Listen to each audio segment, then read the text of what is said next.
In today's podcast, we're going to be analyzing Gadwell's podcast, Carlo Doesn't Remember.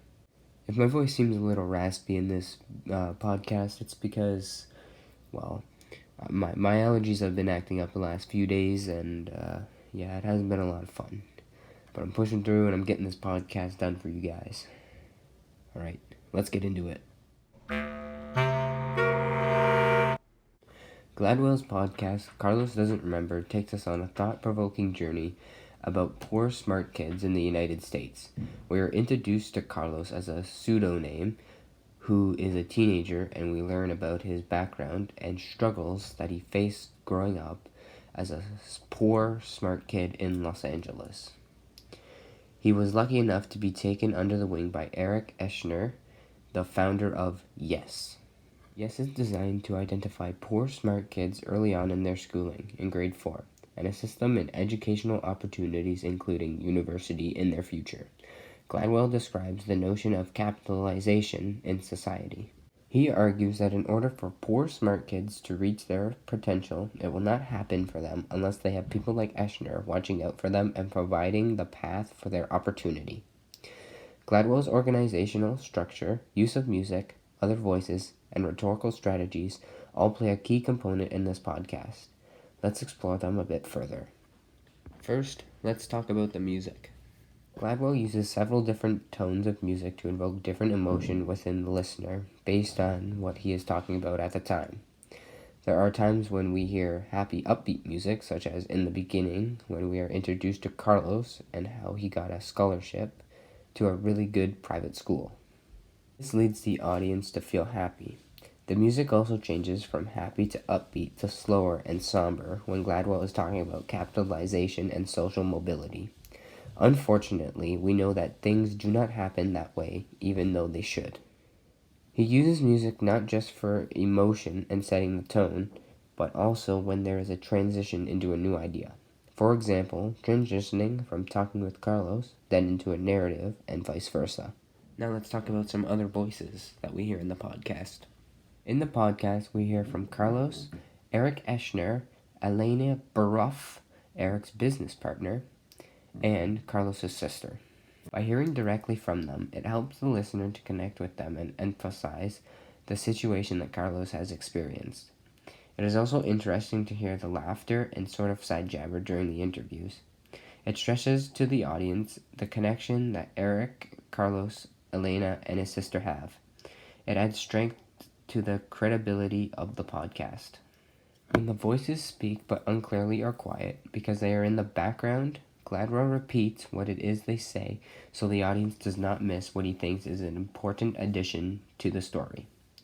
He also repeats on occasion something that was stated clearly by the others, but he does this in a way to make the listener really think about what was just said. For example, Eric Eschner stated that, quote, "It's not like looking for a needle in a haystack," end quote, when explaining that it is not too difficult to find smart poor kids. Gladwell repeats this to hit it home the notion of there are tons of talented kids out there. Now let's talk about some rhetorical strategies that were used in the podcast. Gladwell uses all three rhetorical strategies of ethos, pathos, and logos, but pathos seems to be used the most.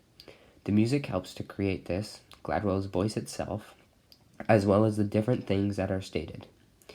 We can find pathos when they are discussing the, quote, episode with the sneakers, end quote, and how Carlos doesn't seem to remember it too clearly, but Eric does, and how it affected Carlos. Ethos also play an important role in the podcast.